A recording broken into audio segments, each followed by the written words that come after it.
शेख साहब, जरा इस मामले पे भी, क्योंकि पहले भी आपने अपनी राय का इजहार तो किया है, लेकिन अब ये मामला क्योंकि चल रहा है, आईसीजे के अंडर है और अब हमारे वुकला, हमारी हुकूमत ये कहती है कि मजीद बेहतर तैयारी करके जाएंगे।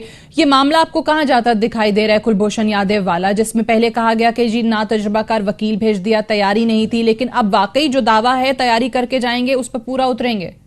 मैंने ये बात अटॉर्नी जनरल को भी कही और पहले प्रोग्रामों में की थी। मैं पहला आदमी था जिसने कहा ये केस हारते जा रहे हैं, इनकी तैयारी नहीं है, और अब ये माने हैं कि हम सही तैयारी नहीं कर चुके।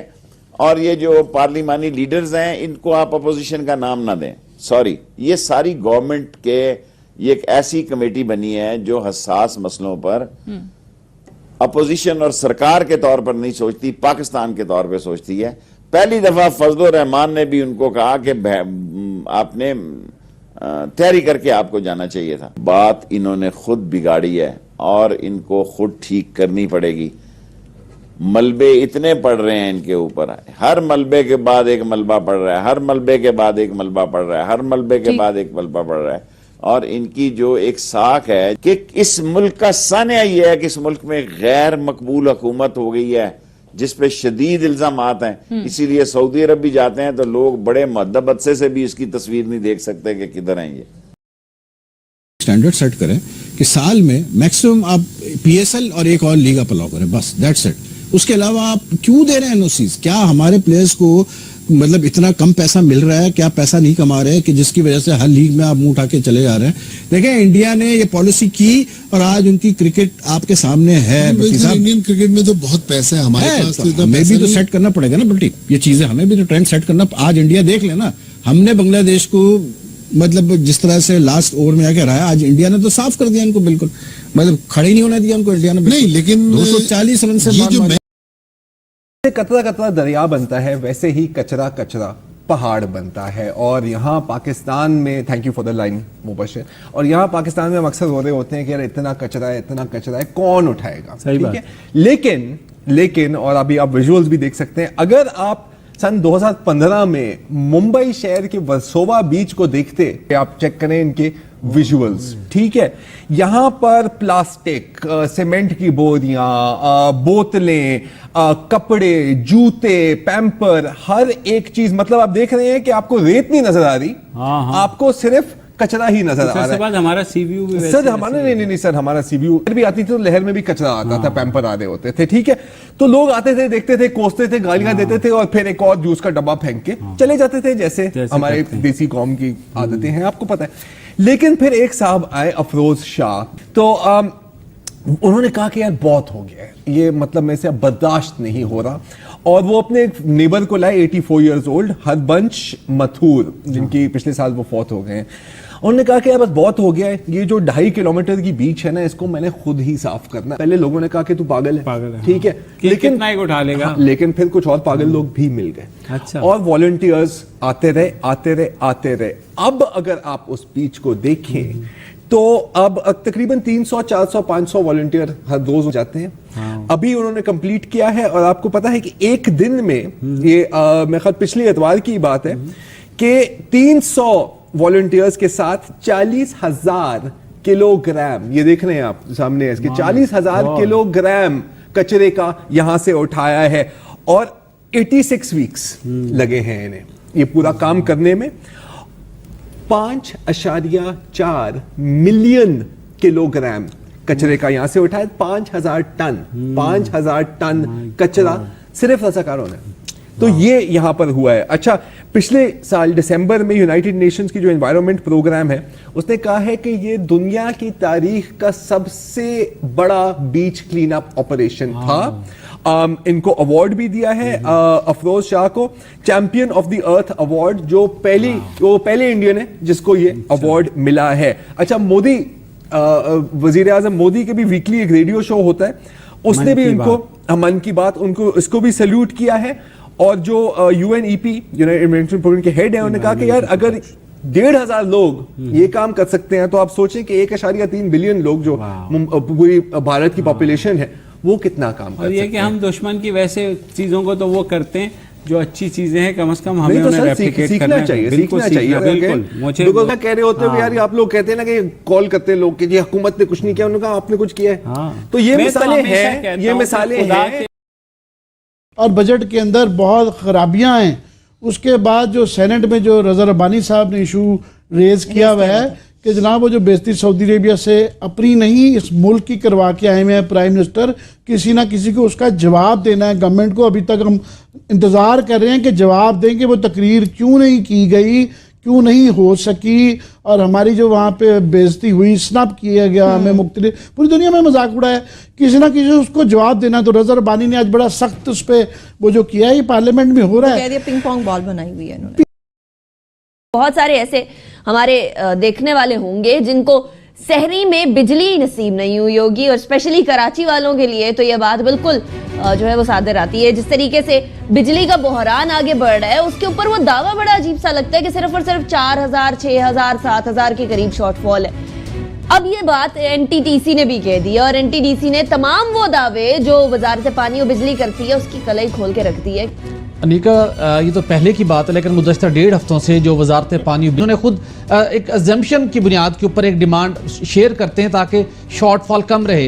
अब ये एनटीडीसी का एक दस्तावेज हमारे हाथ लगी है जो कि एमडी एनटीडीसी ने तैयार की है।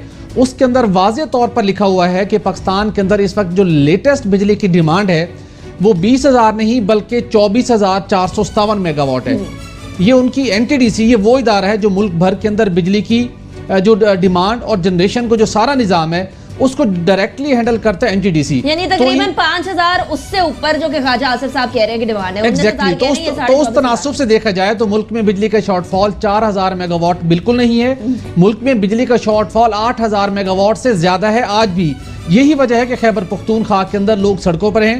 सिंध के अंदर भी यही सूरत हाल है, और वज़ीर आला सिंध ने भी अब वार्निंग दी है वफाकी हुकूमत को कि चंद रोज बाद ये अगर सूरत हाल बेहतर ना हुई तो सिंध के लोग भी सड़कों पर होंगे, वो भी इसी तरह ग्रिड के अंदर जलाओ घिराव करेंगे, तोड़ फोड़ करेंगे, सरकारी इमला को नुकसान पहुंचाएंगे। फिर आप हमें गिला मत कीजिएगा, चूंकि लोगों को अब सब्र का पैमाना लबरेज हो चुका है। तो इतनी अहमियत दी है इस मैच को इंडिया ने कि धोनी ने, कोहली ने और युवराज ने तो बैटिंग करने की जरूरत भी महसूस नहीं की बटी। फिर भी आप देखें 324 रन बना लिए, 324 रन, जबकि रोहित शर्मा जल्दी आउट हो गए थे, रहाणे भी जल्दी आउट हो गए थे। नहीं, लेकिन अभी तो मैच में 4-5 दिन बाकी है। हाँ देखें भट्टी साहब, अभी मैच में तो 4-5 दिन बाकी है, लेकिन अब क्या होता है अब ये तो आगे पता चलेगा हमें। लेकिन एक चीज जरूर है भट्टी साहब कि ये जिस तरह से चैंपियंस ट्रॉफी पे फोकस है लोगों का, एक चीज क्लियर है कि अगर यहाँ पर पाकिस्तान अच्छा परफॉर्म नहीं किया तो बैकलैश आएगा इसका, इसमें कोई शक नहीं है कि बैकलैश आने वाला है। और ये पाकिस्तान की मुईशत को बड़ा आगे बढ़ा चढ़ा कर बताया जाता है। ये कहा जाता है कि पाकिस्तान की इकोनॉमी तरक्की करेगी। अब कर्जा उतारने के लिए कर्ज लेंगे तो फिर इकोनॉमी किधर जाएगी? सही साहब, इकोनॉमी कहाँ जाएगी? इस वक्त तो सिर्फ ये पता चल रहा है कि कर्जों की शरह किस तरफ जा रही है। अभी आइंदा माली साल का बजट अभी मंजूर नहीं हुआ, और गुज़श्ता माली साल के अंदर हमने देखा कि कितना भारी गवर्नमेंट ने कर्ज लिया, और उसके ऊपर हमने तकरीबन अपनी जो टैक्स कलेक्शन थी हमारी तकरीबन 1300 से 1400 अरब रुपए हमने डेट सर्विसिंग इनके मार्कअप के मद में अदा किए। अब डार साहब ने हाथ खड़े कर दिए, और अवाम को या मीडिया को ये नहीं बताया गया कि उन्होंने फेडरल कैबिनेट से खामोशी से मंजूरी भी हासिल कर ली है। जो गुज़श्ता फेडरल कैबिनेट का इजलास हुआ था बजट सेशन से पहले,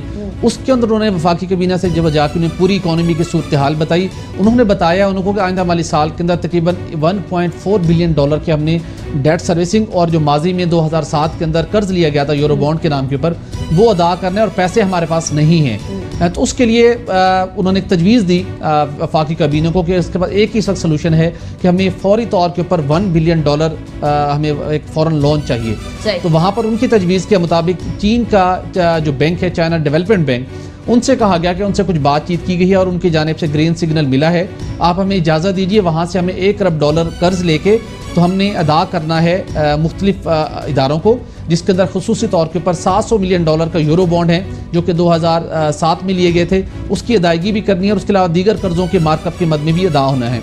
तो वफाकी काबीना की जानिब से खामोशी से वजारत ख़जाना ने यह मंजूरी हासिल कर ली है चीन से $1 अरब कर्ज लेने की। यही नहीं बल्कि रवा माली साल के दौरान हम चीन से पहले ही तकरीबन $705 मिलियन का कर्ज ले चुके हैं, सही। जो कि 4.46% के ऊपर वजारत खजाना ने ये कर्ज हासिल किया था। ये भी बैरूनी कर्जों की अदायगी के लिए हासिल किया गया था। अब रवा माली साल के अंदर पहली मरतबा हम चीन से दूसरी मरतबा कर्ज हासिल करने की कोशिश कर रहे हैं, जो कि $1 अरब है। अब इतना कर्जों का बोझ मौशियत पर लादा जा चुका है, उसको अदा करने के लिए हमारे पास पैसे नहीं हैं। हम हाउस ऑफ कार्ड्स बिल्ड कर रहे हैं, यानी ताश के पत्तों से घर बनाने की कोशिश कर रहे हैं, कर्ज लिए जा रहे हैं कर्ज उतारने के लिए। ये कहाँ होता है कि कर्जा उतारने के लिए कर्जा लें और उसके ऊपर फिर सूद उतारने के लिए एक नया कर्जा लें? मैंने एक दिन मिसाल सुनाई थी कि एक बंदे ने किसी 100 रुपये उधार लिया था, उसके बाद उसने दूसरे से 100 रुपये उधार लेकर उसको वापस कर दिया। 2-3 महीने इसी तरह करता रहा। उसके बाद उसने दोनों को बुलाया, उसने कहा मुझे क्यों तंग करते हो, हर महीने बस 100 रुपये तब्दील कर लिया करो। तो इसी किस्म की सूरत हाल हमारे यहाँ हो रही है। दावे हम क्या कर रहे हैं कि G20 का हिस्सा बनने हम जा रहे हैं, ठीक है। तो शर्म आनी चाहिए ये बात करते हुए इंसान को। वो शायर ने कहा था, कर्ज की पीते थे मैं लेकिन समझते थे कि हाँ रंग लाएगी हमारी फाका मस्ती एक दिन। तो ये कर्ज की मैं पी के आप समझ रहे कि पता नहीं आप क्या कमाल कर लेंगे उसके बाद। और ये एक कशकोल तोड़ दिया है। अब ये क्या लेके जा रहे हैं यहाँ पे? नया कशकोल? कोई नए संदूक ले लिए आप, नया बड़े कशकोल बड़े लेके जा रहे कोई जमीन ले लिए इन्होंने जिसमें ये जाके डालेंगे सारा कुछ। ये पहले से हम बात कर रहे थे। ये मैं 2-3 दफ़ा ये बात कर चुका हूँ कि ये वापस IMF के पास जा रहे हैं। अगले साल ना जाएं, उससे अगले साल चले जाएं, क्योंकि जो सूरत हाल बनी हुई है इस वक्त ओवरऑल इकोनॉमी की जो सूरत हाल है उसमें डेट सर्विसिंग की बात की भट्टी साहब ने। डिफेंस का बजट आप निकाल दें, ले दे के आपके पास क्या बचता है? कुछ 600 बिलियन रुपीस के करीब बचते हैं जो बजट अभी आपने अनाउंस किया है। ये सारी आप जो मेजर अगर आप उसका पोर्शन निकाल दें, उस $600 बिलियन में आपने 1000 का पब्लिक सेक्टर डेवलपमेंट प्रोग्राम भी करना है, आपने गवर्नमेंट के अखराजात भी पूरे करने हैं, उनको भी चलाना है, और भी बहुत सी चीज़ें जो आपने करनी होंगी उसमें। तनख्वाहें तक आपके, अगर आप PSDP पे पैसे ले जाए तो आपके पास तनख्वाहों के पैसे भी नहीं रह जाएंगे। तो ये क्या CPEC आपका पूरा कर्ज है, वो भी पूरा लोड है, उसका अभी कोई जिक्र लोग नहीं कर रहे, पता नहीं क्यों नहीं कर रहे। $6 अरब आपको पर ईयर रिटर्न करने हैं। $3 अरब आपको सूद की शक्ल में, $3 अरब आपको प्रिंसिपल अमाउंट की शक्ल में। 15 साल तक आपने ये रीपे करने हैं, और उसकी अर्निंग आपको कितनी है? तकरीबन इतनी ही है। दैट मीन्स कि वो जीरो हो जाएगा बिल्कुल। तो आप किस तरह से ये सारा कुछ चलाएंगे? ये सिर्फ हमारे सर पे बोझ डाले जा रहे हैं। इनका क्या ये भाग के चले जाए? किसी के दुबई में इन्वेस्टमेंट है, किसी कतर में, किसी के अमेरिका में, किसी के लंदन में प्रॉपर्टीज है, उनका तो बोझ लगी हुई है, बाहर चले जाएंगे आराम से, भुगतेंगे आप और हम। ठीक है।